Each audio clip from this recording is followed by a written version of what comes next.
Welcome to the video tutorial for week 13. This is for the assignment practicing new GIS skills. So first, you need to make sure that you have downloaded the Little Rock Police Department Facilities Excel document from Blackboard. Once you've done that, I would recommend that you save it into your week 13 folder in your GIS 2 folder. And then you can open it up and you can see we have a very simple spreadsheet here. It has 6 records and a title row here. So all we're going to be doing with this Excel sheet is filling in the latitude and longitude and then adding it into ArcPro and using ArcPro to create a layer using the latitude and longitude. But first you need to get the latitude and longitude. So to do that, I'm going to show you guys a couple of examples. It's super simple. We're just going to use Google Maps. I'll show you a couple that can seem a bit confusing. So we'll do the PAgis substation. You're just going to type in the address into Google Maps. And we'll take you to that location. This is the PAgis substation, even though it calls it the Josephine PAgis Community Center. I think part of this building is the community center and part of it is the substation. So Google Maps has updated the way that they provide latitude and longitude. It used to be you could just click anywhere on the map and it would give you the latitude and longitude down here. But now it will kind of pop up the thing that's closest to it. So what you are going to have to do is kind of click away from the building, closer to the street or the parking lot, and see, now you can see we have the latitude and longitude popping up here. Now, there's nothing here that's telling us the coordinate system that this latitude and longitude is provided in, but with a little bit of Googling, you can see that Google Maps uses WGS 1984. Keep that in mind for later on in this assignment. So now we have our latitude and longitude for the PAgis police station, and we need to input this into our Excel document. So I'm going to do a split screen. I'm going to try to, with this Excel document, and pull up that pop-up again, and now I'm going to type in the latitude.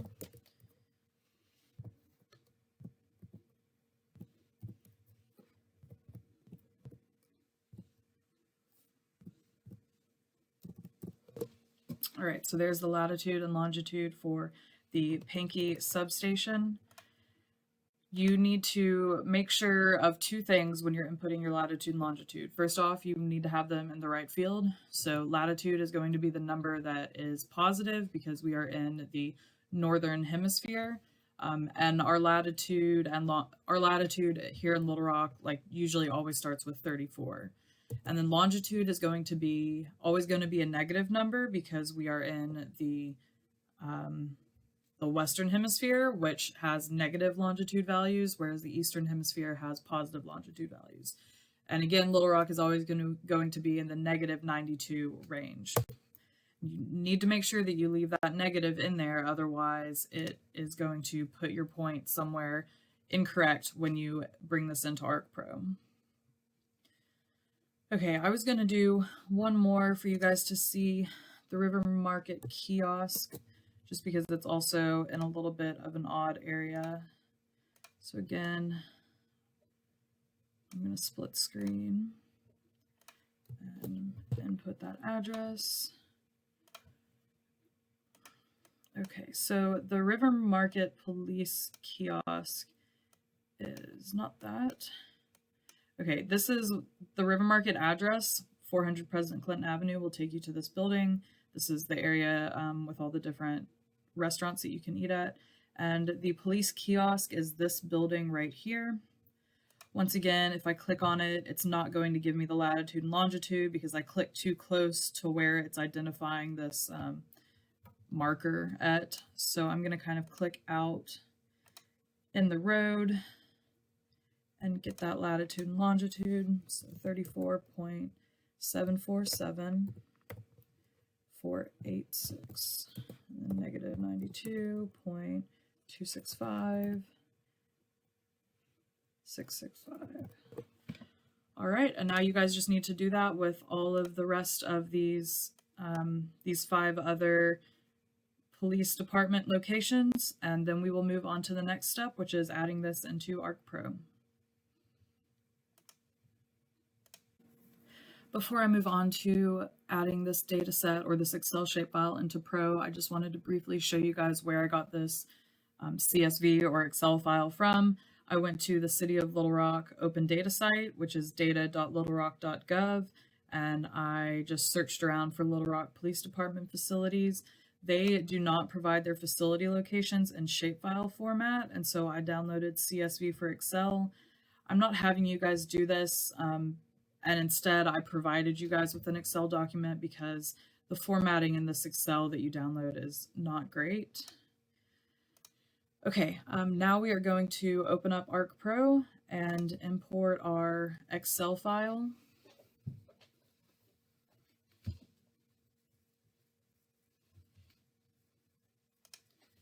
I'm going to save this project in my week 13 folder.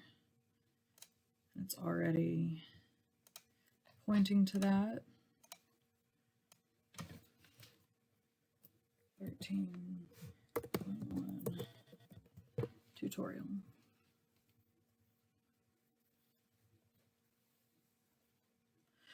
Before we turn our Excel spreadsheet into a spatial layer, we are going to change the map projection of our map. And remember, to do this, we are going to click on Map in our content pane, right-click on it, go to Properties, Coordinate Systems. And so this took me a while of playing around to figure out what I needed to do.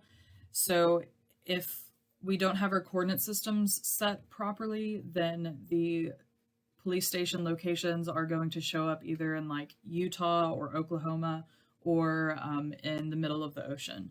So the latitude and longitude that we gathered from Google Maps is in a geographic coordinate system, meaning that it's built for a globe.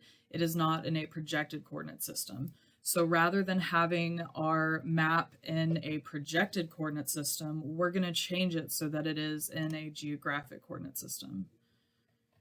And you're going to open the geographic coordinate system folder, make sure you're using the geographic one and not the projected one, and then open the world folder and scroll almost all the way down until you get to WGS 1984.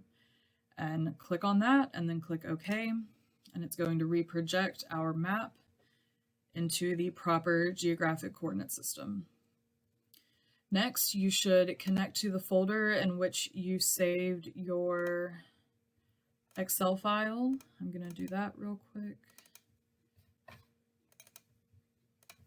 And then in your catalog pane, we're going to add it to our map.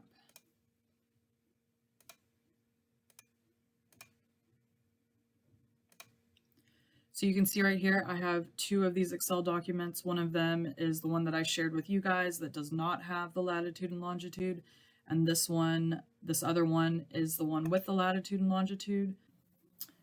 Before you can import the Excel document into ArcPro, you have to open the folder and view the singular sheet that's in the Excel document. Pro will not let you import the entire document, only one sheet at a time. So once you've opened it and you can see that sheet underneath there, you're going to right-click on it and click Add to Current Map. And it's quite easy to turn this into a geospatial layer. Now that it is in your content pane, you're going to right-click on the sheet and go to the option that says Display XY Data. You can change the name of your output layer if you would like. Right now, the base setting will have it saved into the ArcPro project folder. And your X field should be longitude. If you click on this little eye icon, it will tell you that, which is very nice, that the X field is the X coordinate, which is also known as longitude. So just make sure that your X field is longitude, your Y field is latitude, and your coordinate system is the geographic coordinate system. If you did the step where you change the coordinate system of your map, you should be good to go by just using the map's coordinate system. And then we're going to click OK. And we will see that our points have added into the correct location in Little Rock. Now, since this is in WGS geographic coordinate system, it does look a little stretched horizontally, so I'm going to go ahead and reproject this into the state plane coordinate system for Arkansas. So I'm going to go to projected coordinate system, state plane.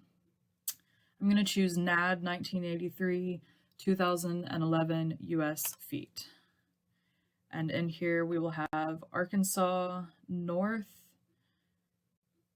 and that is the one we're going to use. That's what's commonly used for entire state projections for Arkansas, and also what is commonly used for Little Rock, even though this north state plane projection technically cuts the state kind of directly in half horizontally.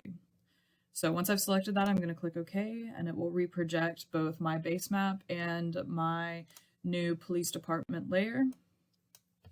And there you go. That's how simple it is to import an Excel document with latitude and longitude and turn it into a spatial layer.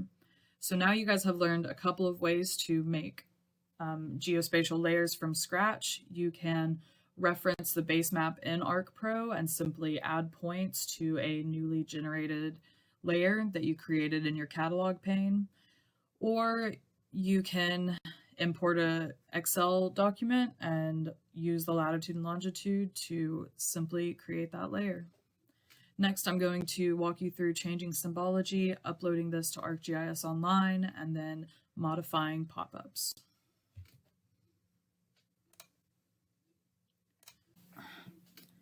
We are going to quickly change the symbology for our police department layer, as well as upload the layer to ArcGIS Online.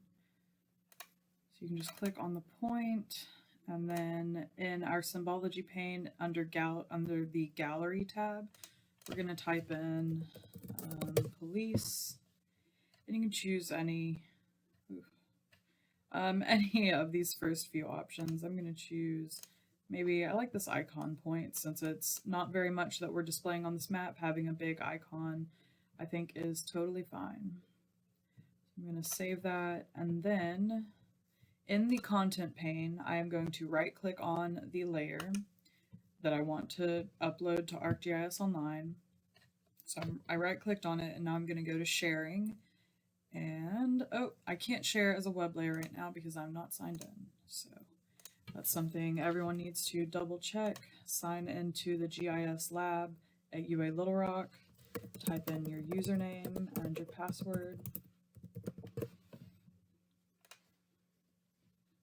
Now that I'm signed in, it should give me the option to share this layer. Yep, so I'm going to share it as a web layer. And I'm going to name this Police Department's Faith. It's a feature layer. I don't need it to be in a specific folder, but I would like to share it to the GIS2 group. I would like everyone to share it to the GIS2 group. You all should be added to that group. I'm not sure what it is trying to load right now. All right, it fixed its problem. So make sure you click on GIS2 Spring 2023 under the Group tab. And then you can click Analyze. It's probably going to, ask us to apply unique numeric IDs. So when this analysis message pops up, just double click on the 3 dots over here and click Auto Assign IDs sequentially. And then you can click Publish.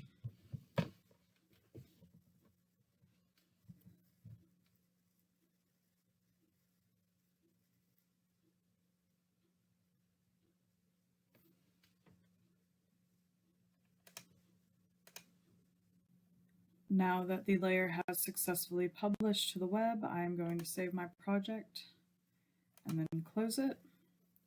And then I am going to go to ArcGIS Online, which you can get to just by typing in arcgis.com. Mine asks me to sign in every time. So remember, the URL for our Esri organization is GIS Lab UALR.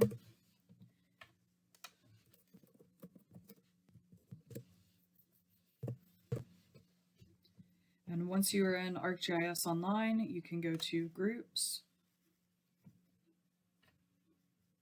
scroll down to the GIS2 group, and then within this group you can view content. So you'll see my layer is here already. And next we are going to create a web map, and then we are going to configure the pop-ups in the web map. So either here in this group page, you can look for your layer and click on it, or you can also do that from just this content tab up top. Once you've uploaded your layer successfully from ArcPro and you go to content in this top white bar, your layer that you just uploaded will be the first thing that pops up. So here you can click on the layer and it's going to take you to the main content page for that layer. And now we are going to open that layer in the map viewer.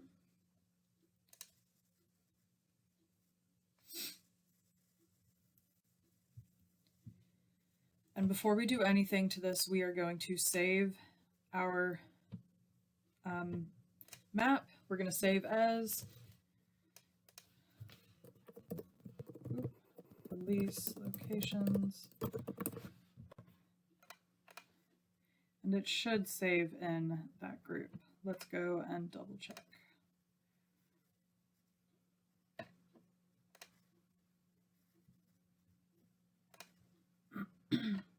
So regardless of where you create the web map from, you are going to need to, once you've created it, go back to your content pane and then click on the police location web map that you created and go to its content pane or its content page. And then in here, we are going to share it in the organization, and we are going to edit group sharing, and we're going to share it into the GIS2 group and click save.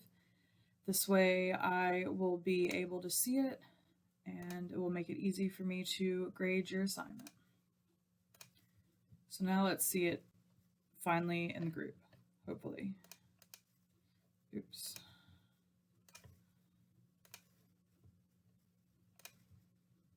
All right, there we go. We have our web map. So what we uploaded was a feature layer. It's basically like uploading a shapefile to ArcGIS Online. And then from that shapefile, we created a web map. The last part of this assignment is to configure the pop-ups in Map Viewer. And it can seem like a daunting task, but it's once you kind of get the hang of it, it's really not that complicated. So to configure pop-ups, when you have your layer selected, you are going to click. Okay, so I had unselected the layer on accident. So when your layer is selected, you're going to have a lot of options over here. You have your main property option up top. Then you can change the symbology in the styles tab. You can filter in the filter tab. We don't have much data, so there's no need to filter anything. You can change effects, and then if you click on these three dots, you have more options. You can do labels, and what we're going to focus on right now are pop-ups. Configuring pop-ups can become very complicated, and you can do a lot with it, but we are just going to understand the simple basics of configuring pop-ups in the web map viewer. So you can see that I have clicked in the map view on one of these records, and we can see what the current pop-up looks like. So I'm going to leave that, so as we make changes, we can easily see those changes over here. So in our pop-up properties pane, there are a couple different options. The first option is the title, and the web map has automatically figured out that using the field called facility would be the best title option for this pop-up, and I agree. So I'm going to leave the title as it is.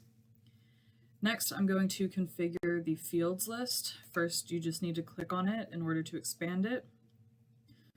Viewers don't need to know the object ID of this facility, and they also don't need to know the latitude or longitude. So we're just going to keep it simple with these 3 fields. And I'm going to go ahead and save my map so I can save my changes. Now, in this map, it's not super important to have a well-curated like pop-up over here, but there's a lot of instances where it's really helpful to include text, like a paragraph of information, instead of just these columns and rows. So that is what we're going to do. We are going to add text content. And to do that, you're going to scroll down to the bottom of your pop-ups field and click Add Content. And then you are going to click Text. And in here, we can configure the text that we want to show in our pop-up. So we're just going to make it really simple. So I'm going to say this. So maybe the, and then facility name. We'll see how that kind of sounds with these. So the 12th Street Station, what is the other ones? The River Market Kiosk, the Police Department Headquarters, Southwest Patrol Division. Okay, so that's fine. So the facility is located at, and you see the cool thing about pop-ups is that you can configure them to have text, and then for each record, some of the information will change based on the field or the attribute values. So I told it the first field that I want included in this pop-up is facility. So that's the facility name. So it is going to dynamically change depending on the record that a person has clicked on in the map. So the facility is located at, and now we're going to include address. So you just have to type in a curly bracket and it will pull up the options of the fields that you can include in there. So this facility is located at address and then period. I'm going to click OK so we can see how that looks. That period is weirdly spaced. Probably because the Excel document was formatted weird. I tried my best to format the spaces that were in this address field, but it looks like I did not do a good job. Then I'm going to type in, you can view more information about this facility at the following webpage. And then I'm going to input the web link or the website field.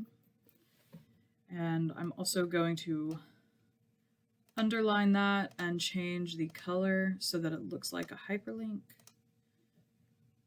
And now we have this updated pop-up. That period, though, is awful. I don't know how to solve that problem.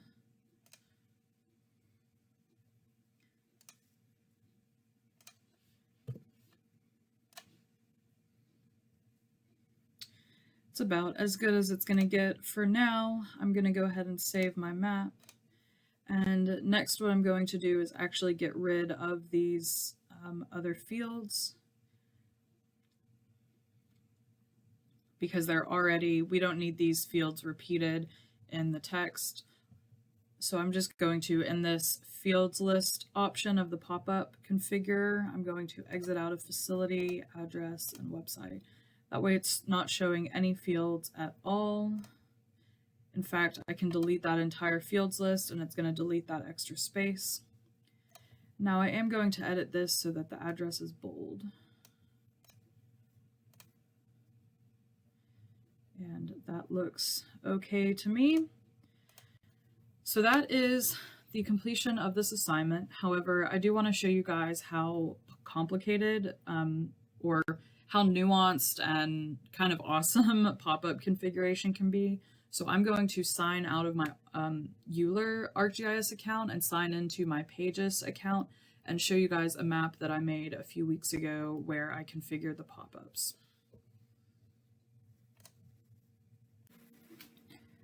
So this is a map that I made a few weeks ago for a work project, and I did a lot of pop-up configuration, and I made this web application in Experience Builder, which is a product provided by Esri, and the Experience Builder application, which you guys are looking at right now, is fed by 3 different web map builder web maps. So the 3 maps are our municipality map, the JP district map, and the ward map.